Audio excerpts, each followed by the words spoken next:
মায়ার নবী বলেন, সাহাবীরা রে, আমার আলকামার মায়ের কাছে যাও, গিয়া বলো যে তোমার সন্তানের উপরে তুমি সন্তুষ্ট কিনা।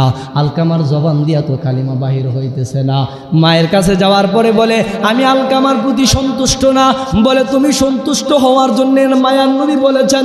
আলকামার মা বলেন, না না, আমি সন্তুষ্ট হব না, আমার মনে বড় কষ্ট। মায়ার নবী বলেন, তাইলে আগুনে জ্বালায়া দাও, তারে আগুনে জ্বালায়া দাও তার মায়ের সামনে। আলকামার মা বলেন, নবী গো, আমার সামনে আমার সন্তানরে আগুনে ফুরাইয়া দিবেন, এটা আমি মা হইয়া কেমনে বরদাস্ত করব? 10 মাস 10 দিনের কষ্টটা তো আমি মা এমনভাবে পালন করলাম, আমার সামনে আমার সন্তান আগুনে পুড়বে।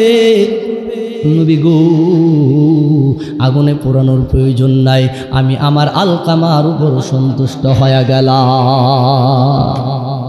সন্তুষ্ট হয়েছে, সাথে সাথে কালেমা বাহির হয়ে গেছে। আরেক বর্ণনায় আছে, যারা মা বাবার সন্তুষ্টি নিছে, মা বাবার খেদমত করছে। দেখেন, খেয়াল করে দেখেন, ওয়াইস করণী একজন লোক ছিল, যিনি নবীকে দেখার সুযোগ ছিল, সাহাবী হওয়ার সৌভাগ্য অর্জন হওয়ার সুযোগও ছিল, এরপরেও সাহাবী হইতে পারে নাই। কারণ কি জানেন? তার মা ছিল বৃদ্ধ। ওয়াইস করণীর আম্মা ছিল গড়ে বৃদ্ধ অবস্থায়। মায়ার নবীর কাছে চিঠি দিলেন, ইয়া রাসূলুল্লাহ, আমি শুধু এক নজর আপনারে দেখার জন্য আমার মনে বেকুল। ওগো নবী, এখন এই মুহূর্তে আমার ঘরে আমার বৃদ্ধা মা, আমি যদি আপনার কাছে যাই, ওই দিক দিয়ে আমার মা একা হয়ে যাবে। আর যদি আপনার সাথে সাক্ষাৎ না করি, তাইলে আমি সাহাবী হওয়া থেকে বঞ্চিত হয়ে যাব। নবী গো, এই মুহূর্তে কি করতে পারি?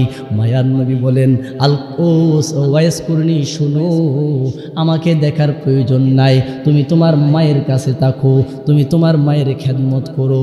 কারণ মা যদি তোমার উপরে সন্তুষ্ট হয়ে যায়, সাহাবী হইয়া যে ফজিলত তুমি পাইলা, আমি নবী বলতেছি, এমনও জমানা আসবো তোমার দোয়া কবুল হবে, মানুষ লাইনে সারিবদ্ধভাবে দাঁড়ায়া তোমার কাছ থেকে দোয়া নেওয়ার জন্য অপেক্ষায় থাকবে। এ ওয়াইস করণী, আমার সাথে দেখা করলে তুমি সাহাবী হইলা, আমি তোমারে দেখলে তুমি সাহাবী হইলা, কিন্তু এই মুহূর্তে তোমার মারে ঘরে রাইখা আমি নবীর সাথে দেখা করার প্রয়োজন নাই। মায়ার নবী এই কথা বলছেন, সে নিজেও নবীর কথা মাইনা মায়ের খেদমতে লাইগা গেছেন, মায়ের খেদমত করতেছিলেন। কিতাব প্রমাণ করে হযরতে ওমর রাদিয়াল্লাহু তাআলা আনহু নিজে ওই ওয়াইস করণীর কাছে দোয়া চাওয়ার জন্য দাঁড়ায়া রইলেন। সাহাবী হইবা, তুমি সাহাবী হইয়া যে ফজিলত পাইলা, যে মর্যাদা পাইলা, আমি নবী বলতেছি আমার সাথে দেখার প্রয়োজন নাই, তুমি তোমার মায়ের খেদমত করো। মা যদি সন্তুষ্ট হয়ে যায়, এই যুগের সবচেয়ে বড় বুজুর্গ, এই যুগের সবচেয়ে বড় আল্লাহওয়ালা তুমি হয়ে যাও। الذي أرسله الله تعالى بالحق بشيرا ونذيرا وداعيا إلى الله بإذنه وسراجا وقمرا منيرا. أما بعد فأعوذ بالله من الشيطان الرجيم. بسم الله الرحمن الرحيم. يا أيها الذين آمنوا اتقوا الله وكونوا مع الصادقين. صدق الله مولانا العظيم. وقال النبي صلى الله عليه وسلم عن معاذ رضي الله تعالى عنه قال: أوصاني رسول الله صلى الله عليه وسلم ب10 كلمات قال: لا تشرك بالله شيئا وإن قتلت أو حركت ولا تعكن والديك وإن أمراك أن تخرج من أهلك ومالك ولا تتركن صلاة مكتوبة متعمدا فإن من ترك صلاة مكتوبة متعمدا فقد برئت منه ذمة الله أو كما قال النبي صلى الله عليه وسلم اللهم صل على محمد وعلى آل محمد كما صليت على إبراهيم وعلى آل إبراهيم إنك حميد مجيد اللهم بارك على محمد وعلى آل محمد كما باركت على إبراهيم وعلى آل إبراهيم إنك حميد مجيد الحمد لله আল্লাহ সুবহানাহু ওয়া তাআলার দরবারে অসংখ্য অগণিত শুকরিয়া যে মহান আল্লাহ আমাদেরকে দয়া করে মায়া করে পবিত্র জুমার দিনে তাহার ঘরে আসার এবং বসার মতো তৌফিক দান করেছেন। এই জন্যে শুকরিয়া আদায় করি বলে আলহামদুলিল্লাহ। মুহতারাম হাজিরিন, আল্লাহ সুবহানাহু ওয়া তাআলা আমাদেরকে দুনিয়াতে পাঠিয়েছেন। বান্দা যত বেশি শুকরিয়া আদায় করবে আল্লাহ তাআলা তত বেশি খুশি হন এবং বান্দার সগীরা গুনাহগুলি আল্লাহ মাফ করে দেন। এই জন্যে আমরা এই দুনিয়াতে আসলাম।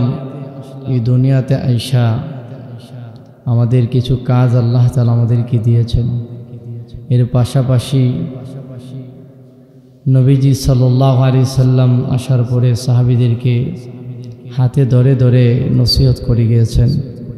যারা নবীজির কথা মানছে, যারা নবীজির প্রতিটা কথাকে গ্রহণ করছে, তারা দামি হয়ে গেছে। আর যারা মানে নাই অনন্ত অসীমকালের জন্যে তারা জাহান্নামী হয়েছে। অতীতে সাহাবীদের মধ্যে, সাহাবীদের জামানায় এমন হয়েছে। আবু লাহাব, আবু জাহেল মানে নাই, সারা জীবন জাহান্নামী। আর আবু বকর, উমর মানছে, তারা দুনিয়াতে জান্নাতের সার্টিফিকেট প্রাপ্ত হয়ে গেছে। সুবহানাল্লাহ। মেরে ভাই, আল্লাহ তাআলা আমাদেরকে সঠিক পথে চলার জন্যে প্রিয় নবী মুহাম্মদুর রাসূলুল্লাহ সাল্লাল্লাহু আলাইহি সাল্লামকে পাঠিয়েছেন। নবীজি যত জীবন দুনিয়াতে ছিলেন সেই ভালো কথা, ভালো দাওয়াত উম্মতদেরকে দিয়ে গেছেন। যারা মানছে তারা দামি। খেয়াল করে দেখেন, এমনইভাবে সাহাবীদের জামানায় হযরতে মুআজ রাদিয়াল্লাহু তাআলা আনহু থেকে হাদিস বর্ণিত। হযরত মুআজ বলেন, আমি একদিন রাসূলের সাথে ছিলাম। রাসূল আবার হাতে ধরে ধরে 10টা বিষয়ে আমারে ওসিয়ত করে গেছেন। 10টা বিষয়ে আমাকে ওসিয়ত করছেন, আদেশ দিয়েছেন যে মুআজ, তুমি যদি এই 10টা বিষয় গুরুত্ব সহকারে যদি পালন করো, আমি রাসূল তোমাকে বলতেছি, আল্লাহ তাআলা তোমাকে সকল প্রকার গুনাহ, সকল প্রকার বিপদ আপদ থেকে আল্লাহ তোমার হেফাজত করবে। এমনকি সকল প্রকার পাপ কাজ থেকে আল্লাহ তোমার হেফাজত করবে।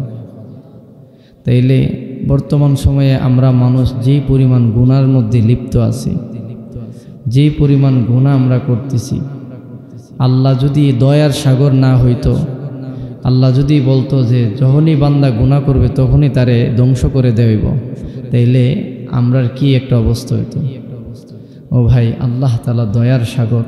আর সাহাবীদের কাছে যখন নবীজি কোনো বয়ান করতেন, তালিম করতেন, সাহাবীরা এই কথাগুলিরে এমনভাবে গ্রহণ করতেন যে নিজের শরীরের ভিতরে, নিজের দেহের ভিতরে, নিজের পুরা জিন্দিগির ভিতরে এমনভাবে ফিটিং করতেন, যদি তাদের জীবনও যাইতো, যদি তাদের উপর আক্রমণও করত, কিঞ্চিত পরিমাণ একটু সময়ের জন্যও নবীজির কথার বাহিরে নবীজি সাহাবীরা যাইতেন না।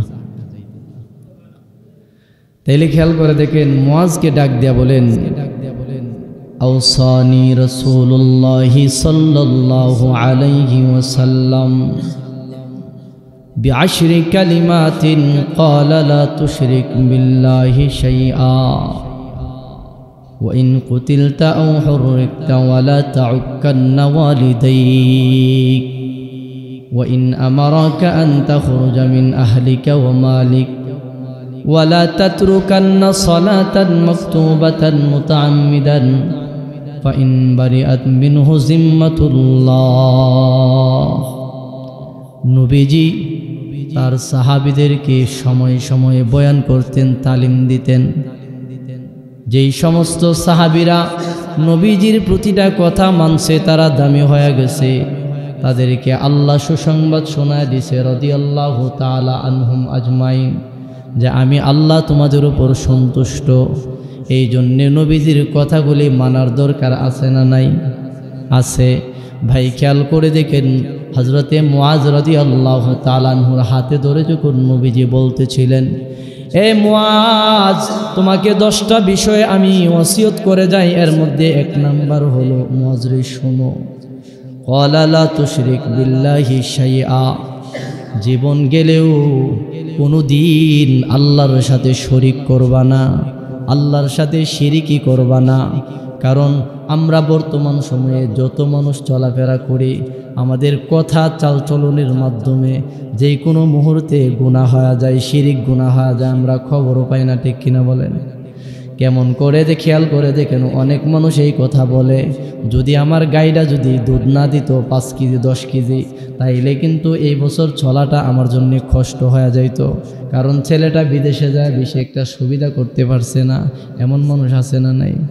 এই জন্যে আল্লাহর নবী বলেন, আন মুআজ, শুনো, ক্বালা লা তুশরিক বিল্লাহি শাইআ ওয়া ইন কুতিলতা ওয়া হুররিকতা, তোমাকে যদি হত্যা করে দেওয়া হয়, আগুনে যদি পুড়ায় দেওয়া হয়, একটা সময়ের জন্য আল্লাহর সাথে শরিক করবা না।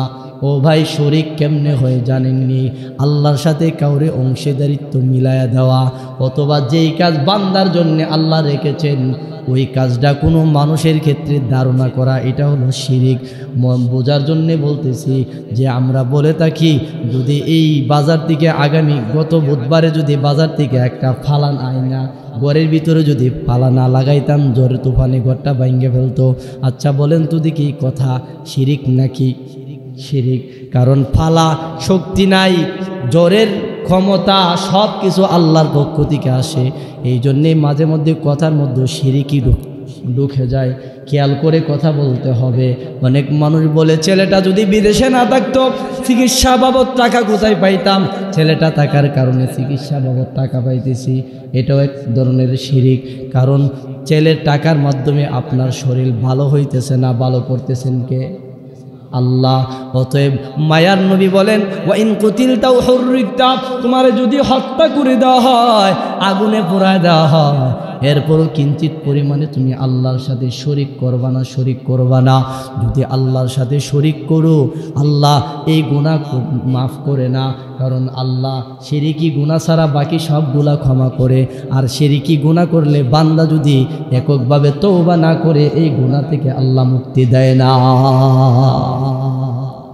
এই জন্যে মায়ার নবীর সাহাবীদেরকে যখন এই ওয়াজ করতেছিলেন, এই ওয়াজ এর আসর সাহাবীদের ভিতরে এমনভাবে ঢুকছে, শত শত সাহাবীরা এমন হয়েছে যে তারা যখন দেব দেবতার পূজা করে না, তখন কাফের বেঈমানগুলি তাদেরকে বলে, পূজা করো, ওই আল্লাহর ছেড়ে দাও।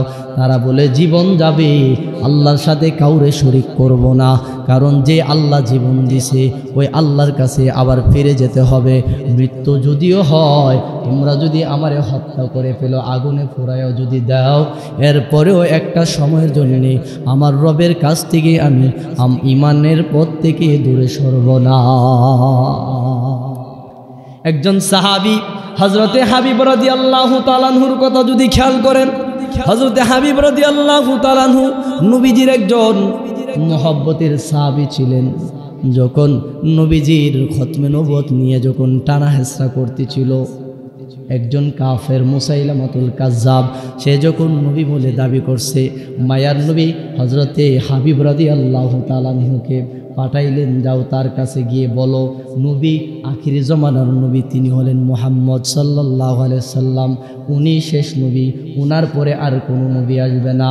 ও হাবিব, মুসাইলামাতুল কাজ্জাবের কাছে এই কথাটা গিয়ে বলো, সে যদি দাওয়াত গ্রহণ করে তারে কোনো কিছু করবা না, আর যদি সে দাওয়াত গ্রহণ না করে তার সাথে যুদ্ধ ঘোষণা করবা। হাবিব রাদিয়াল্লাহু তাআলা আনহুরে নবীজি পাঠাইছেন দাওয়াত দিয়া, খেয়াল করে দেখেন কিঞ্চিত পরিমাণ শিরিক করে নাই আল্লাহর কাছে, আল্লাহর সাথে কাউরে শরিক করে নাই। হাবিব রাদিয়াল্লাহু তাআলা আনহু নবী যখন পাঠাইলেন সাহাবীদেরকে দিয়া, যাও ওই কাফেরের কাছে যাও, গিয়ে বলো নবী শেষ নবী মুহাম্মদ, আর কোনো নবী শেষ নাই, উনার মাধ্যমে নবুয়তের দরওয়াজায় তালা লাগায় দিছে।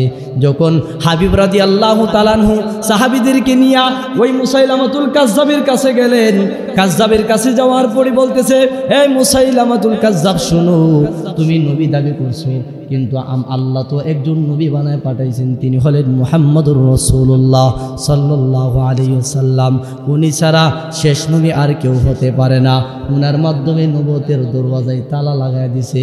অতএব তোমারে দাওয়াত দেওয়ার জন্য মুহাম্মদ নবী আমাকে পাঠাইছেন, তুমি ওই নবীকে শেষ নবী মানো, ওই আল্লাহর প্রতি ঈমান আনয়ন করো। মুসাইলামাতুল কাজ্জাব বলে, কখনো হতে পারে না, অতএব তুমি আমারে নবী মানবা, না হয় তোমারে দুনিয়া থেকে বিদায় করে দেব। নাউযুবিল্লাহ, নাউযুবিল্লাহ। হাবিব রাদিয়াল্লাহু তাআলা আনহু কাছে যখন এই কথা বলছে যে তুমি মুহাম্মদের দাওয়াত নিয়ে আমার কাছে আসছো, কিন্তু উল্টা দাওয়াত তোমারে দিতেছি, তুমি মুহাম্মদের ছাড়বা, মুহাম্মদের আল্লাহরে ছাড়বা, মুহাম্মদের আল্লাহরে ছাইরা আমারে নবী মানবা, না হয় এখানেই তোমার সাথী সহ সবাইরে হত্যা করে দেওয়া। আচ্ছা বলেন তো দেখি, নবীজির সাহাবীরা কি মৃত্যুরে ভয় পায়? না, তারা মনে করে জীবনের মালিক হলো আল্লাহ, মৃত্যুর মালিক আল্লাহ, হায়াত মৌতের সব কিছুর মালিক কে? আল্লাহ। সাহাবীরা বলেন যে আল্লাহর পক্ষ থেকে আল্লাহ আমাদেরকে দুনিয়াতে পাঠাইছেন, আর জীবন যদি দিতে হয় আল্লাহর জন্য দেব, তোমাকে নবী মানতে পারবো। ওই জন্য বলতেছেন, কখনো তোমরা আল্লাহর সাথে শরিক করবা না, যদিও তোমাদেরকে আগুনে পোড়ায় দেয়, বাড়ি থেকে বাহির করে দেয়, হত্যা করে দেয়, এরপরও আল্লাহর সাথে শরিক করবা না। খেয়াল করে দেখেন, যেই মুহূর্তে মুসাইলামাতুল কাজ্জাব ওই কাফের, সে শেষ নবী নিজের দাবি করছে। আচ্ছা বলেন তো দেখি, আমরা নবীর পরে আর কোন নবী আসবে? আসবে না। কিন্তু সে যখন শেষ নবী দাবি করছে, হাবিবকে বলে, ও হাবিব, তুমি আমারে নবী মানো, না হয় তোমারে হত্যা করে দেওয়া হবে। হাবিব রাদিয়াল্লাহু তাআলা আনহু বলেন, না না, জীবন যাবে, কখনো হতে পারে না। তিনি যখন সাথে সাথে না করলেন, উনার জবান দিয়া না শব্দটা বাহির হওয়ার সাথে সাথে হাবিবের সাথে যত সাহাবী আসছিল সকল সাহাবীদেরকে একজন একজন কইরা হাবিব রাদিয়াল্লাহু তাআলা আনহুর কাছে জবাই করতে শুরু করছে, জবাই করতে শুরু করছে। একজন একজন করে শহীদ হয়ে গেছে। শেষ প্রান্তে হাবিব রাদিয়াল্লাহু তাআলা আনহু এই মুহূর্তে একজন দাঁড়ায় রইলেন, মুসাইলামাতুল কাজ্জাব বলে, ও হাবিব, তোমার সহপাঠী সবাইরে হত্যা করলাম, এখনো সময় আছে, তুমি আমারে নবী মানো, না হয় কিন্তু তোমারে দুনিয়া থেকে বিদায় করে দেওয়া হবে। হাবিব বলেন, ও মুসাইলামাতুল কাজ্জাব, শুনো, জীবন যাবে, আল্লাহ যদি আমারে হাজারো জীবন দেয়, আর হাজারো জীবন যদি তোমার জন্য কুরবানি দিতে হয়, আমার আল্লাহর জন্য কুরবানি দেব, এরপরও ইমানের পত্রিকা কিঞ্চিত পরিমাণ সর্বনাশ। ওয়াইন কুতিলতা আও হুররিকতা, মায়ার নবী বলেন হত্যা করলেও শরীক করবা না, মায়ার নবী বলেন আগুনে ফুরায় দিলেও শরীক করবা না। হাবিব রাদিয়াল্লাহু তাআলা যখন তার নবী মানে না, এমনিই তার সৈন্যদেরকে বলে, হাবিব রে, তার অঙ্গ প্রত্যঙ্গ থেকে একটা হাত কাইটা আলাদা করে দাও। নাউজুবিল্লাহ বলেন। হাবিব রাদিয়াল্লাহু তাআলা আনহুর একটা হাত সাথে সাথে কাইটা যখন জমিনে নিক্ষেপ করলো, হাবিব রাদিয়াল্লাহু তাআলা আনহুর শরীর থেকে রক্ত মুবারক ঝরতেছে, রক্ত পড়তেছে, এরপরেও মনে কোনো ভয় নেয় না যে ইমান হারা হইব, এই ভয় চিন্তা করে না। বলে হাত যাবে, ওই হাত তো আল্লাহর জন্যেই, ওই হাত গেলে যাক, এরপরও ইমানের পত্রিকা সরব না, আল্লাহর সাথে কাউরে শরীক করব না। খেয়াল করে দেখেন তাদের ইমানের মজবুত কেমন ছিল। হাবিব রাদিয়াল্লাহু তাআলা আনহুকে বলে, এ হাবিব, একটা হাত হারাইলা, এখনো সময় আছে, আমার নবী মানো। হাবিব বলেন না না, মায়ার নবী বলেছেন ওয়াইন কুতিলতা ওয়া হুররিকতা, হত্যা করলেও আগুনে পুড়ায় দিলেও ইমানের পথ থেকে দূরে সরবা না। তুমি জীবন দিলেও আমি নবী থেকে এক পিছপা হইবা না। হাবিব রাদিয়াল্লাহু তাআলা বলেন প্রয়োজনে আরেকটা হাত তুমি কাইটা নেও, এরপরও আল্লাহর পত্রিকা সরব না। কিতাবে প্রমাণ করে হাবিবের দ্বিতীয় বাম হাতটাও কাইটা দিছে। দুটা হাত কাটার পরে ডাক দেয়া বলে এ হাবিব এখনো সময় আছে, আমার নবী মানো।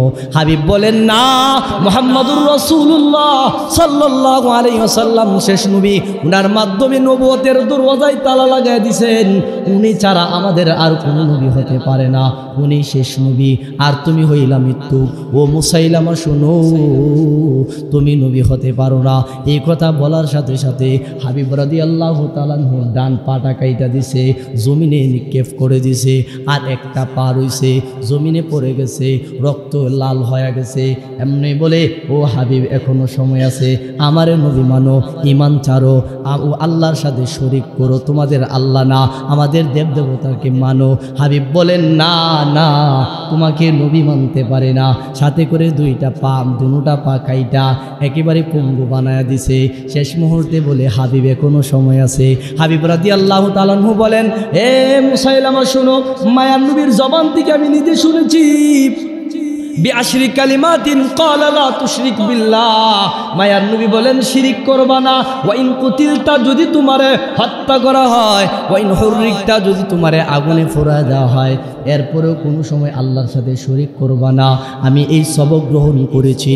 মায়ার নবীর জবান থেকে যেই কথাটা বাহির হয়েছে, জীবন যাবে এই কথার উপরে ইস্তেকামত থাকবো। ও মুসাইলামা শোনো, তোমারে নবী মানবো না। সাথে সাথে হাবিব রাদিয়াল্লাহু তাআলা নূর জিহ্বাটা টান দিয়ে কাইটা ফালাই দিছে। নাউজুবিল্লাহ বলেন। হাবিব রাদিয়াল্লাহু তাআলা চোখ দিয়া পানি ছাড়ে, আর আল্লাহকে যেন বলতেছে মালিক তোমার দিনের জন্যে তারা তোমার সাথে শিরিক করানোর জন্যে আমাকে বাধ্য করতে চাইতেছে।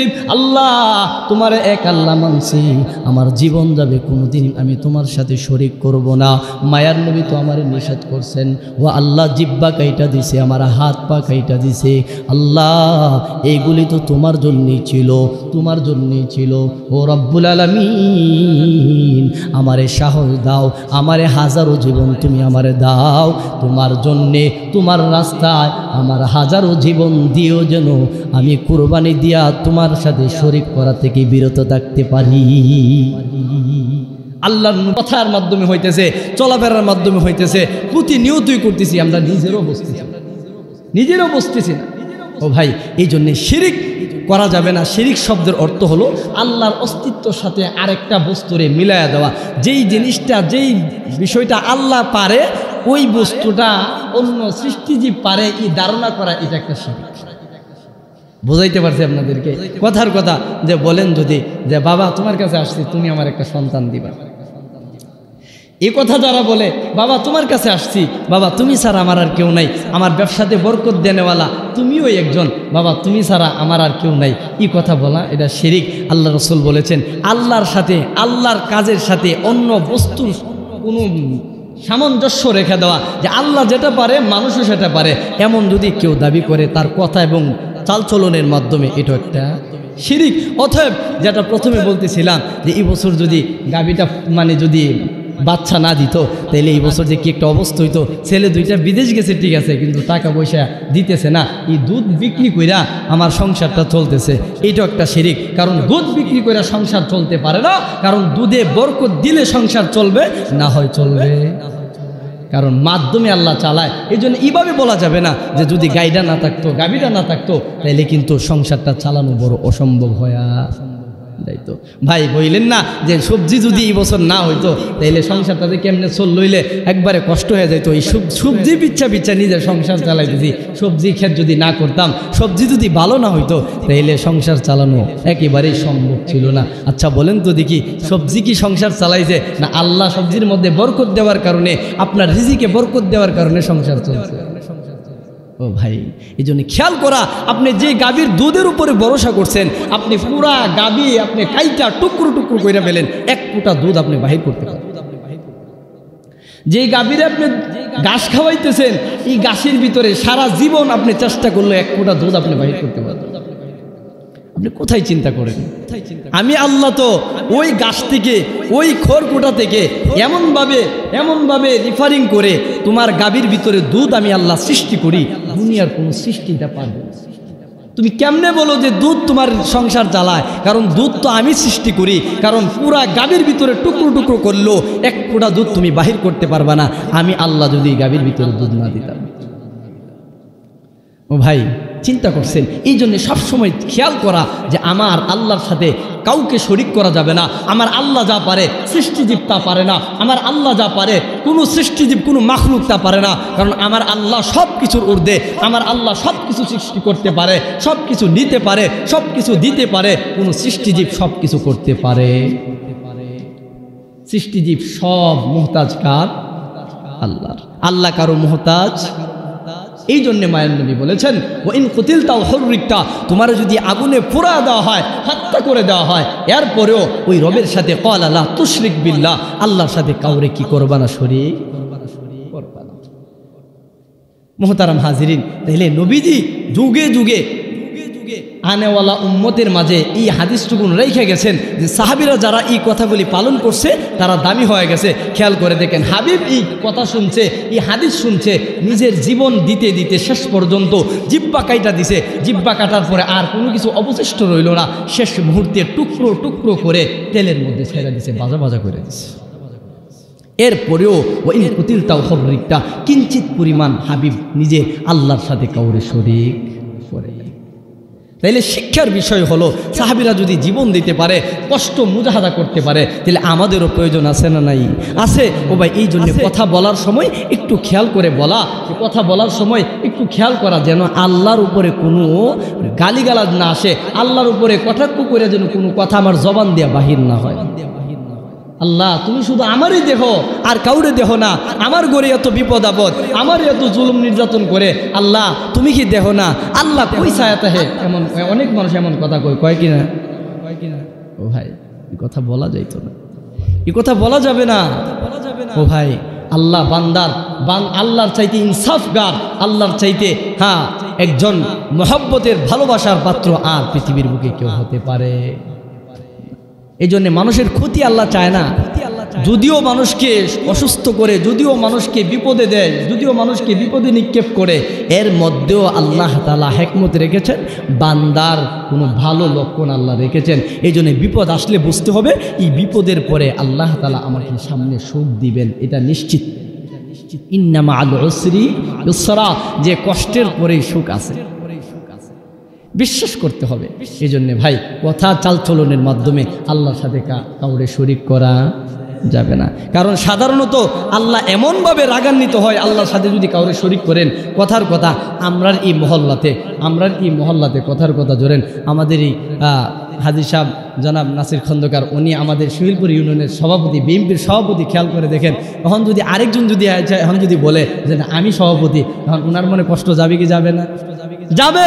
ঠিক তদ্রূপভাবে, কারণ আল্লাহ তাআলা বলেছেন আমি একক, আমার সাথে অন্য কাউকে শরীক করা এটা আমাকে লজ্জিত করা, আমার সাথে অন্য কাউকে শরীক করা এটা বেমানান। কারণ আমি আল্লাহ যা করতে পারবো, আমি আল্লাহর কাছে সব সম্ভব, সৃষ্টিজীবের কাছে অসম্ভব। ঠিক কিনা জোরে বলে? ও ভাই, এই জন্যে সবসময় খেয়াল করা। আল্লাহর নবীজি হযরতে মুআজ রাদিয়াল্লাহু তাআলা আনহুকে দ্বিতীয় ওসিয়তটা করেছিলেন, ও মুআজ, প্রথমটা তোমারে বললাম লা তুশরিক বিল্লাহি শাইআ, আল্লাহর সাথে শরীক করবা না।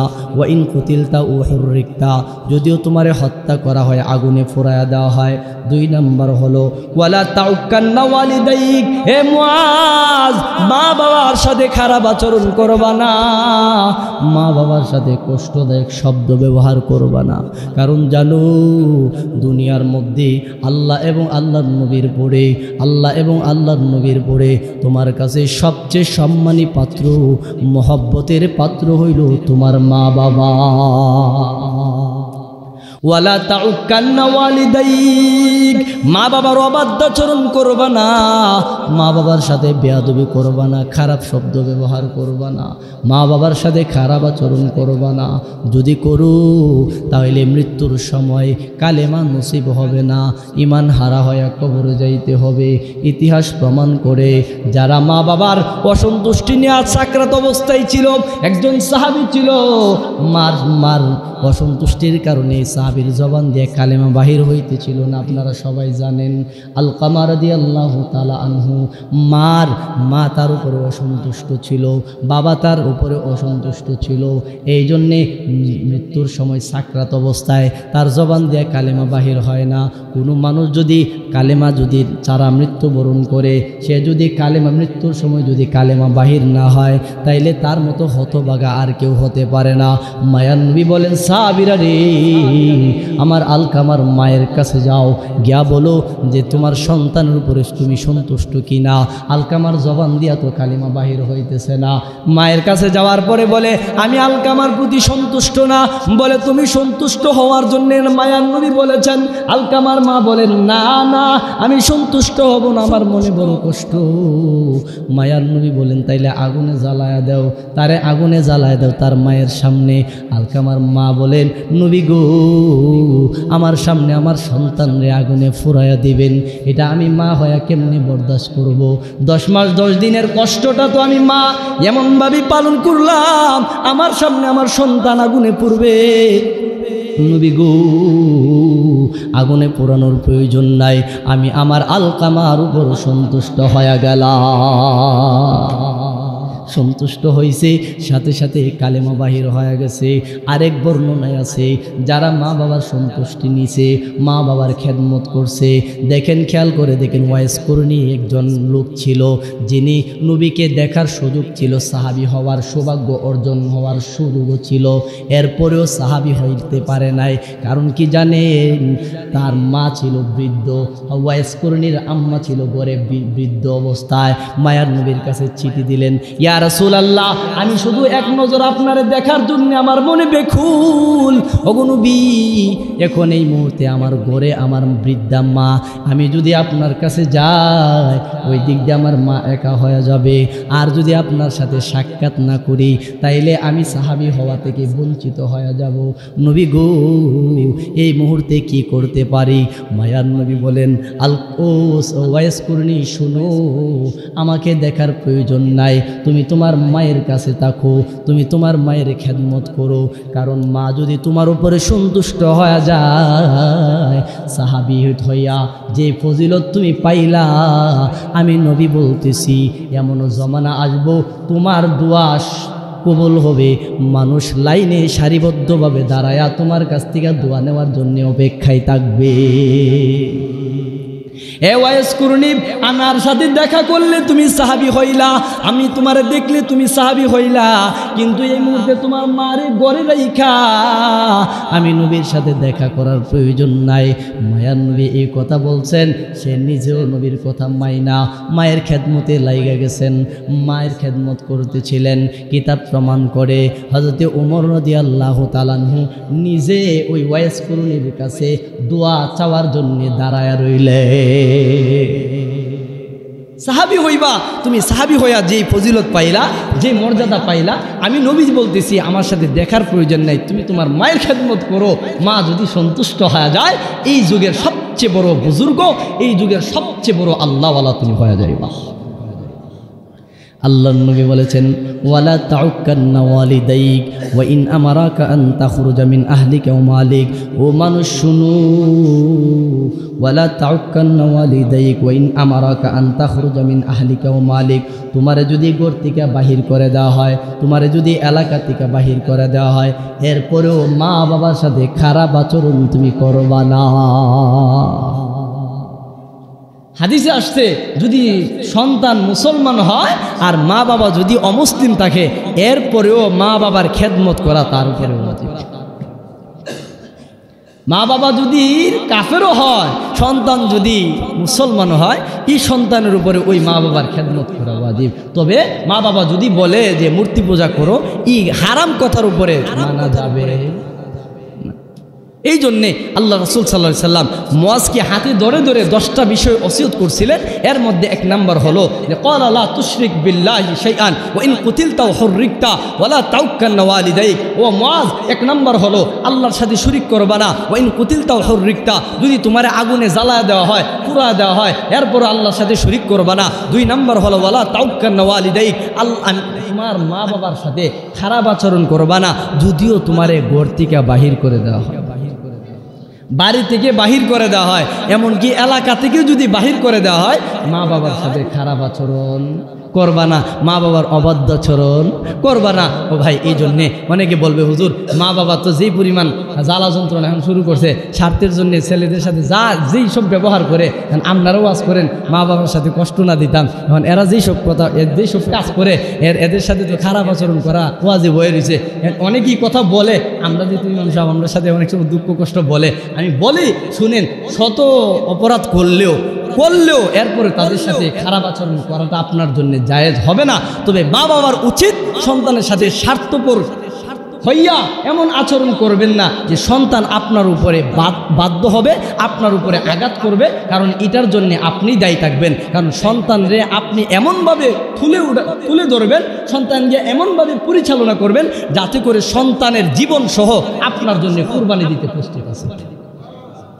এখন তো 5 জন থাকলে 2 জন বেশি টাকা দিলে 1 জন কম দিলে হেরে দেখতে পারে না, এটা কিন্তু বেইনসাফি, এটা কিন্তু বেইনসাফি। মা বাবা হয়েছেন তো ঠিক আছে, আপনাদের মর্যাদা আল্লাহ কোরআনে বলছেন, কিন্তু সন্তানরে কেমনে চালাইবেন? সন্তানের উপরে যদি স্টিম রোলার চালান বেইনসাফি, এটার জন্য কিন্তু আল্লাহর কাছে জবাবদিহি করতে হবে। একজন আপনার মোটা অঙ্কের দিয়ে আরেকজন দিতে পারে না, সবাই একরকম রুজি রোজগার হতে পারে ওয়ালা হতে পারে না, সবাই একরকম ইনকাম দেয় না, একটু বেশ কম হইতেই পারে। এই জন্য সবাই মিলেমিশে চালানোর চেষ্টা করবেন। ইনসাফ আপনার ভিতরে না থাকলে আপনার সন্তানের ভিতরে থাকতে হবে।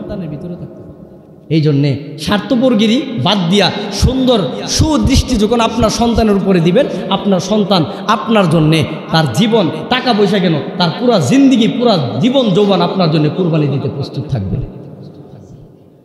এই জন্যে খেয়াল করা চাই। আল্লাহ তাআলা আমাদের সবাইকে এই কথাগুলির উপর আমল করার তৌফিক দান করুক। আমিন। ওমা আলাইনা ইল্লাল বালাগ। আসসালামু আলাইকুম ওয়া রাহমাতুল্লাহ।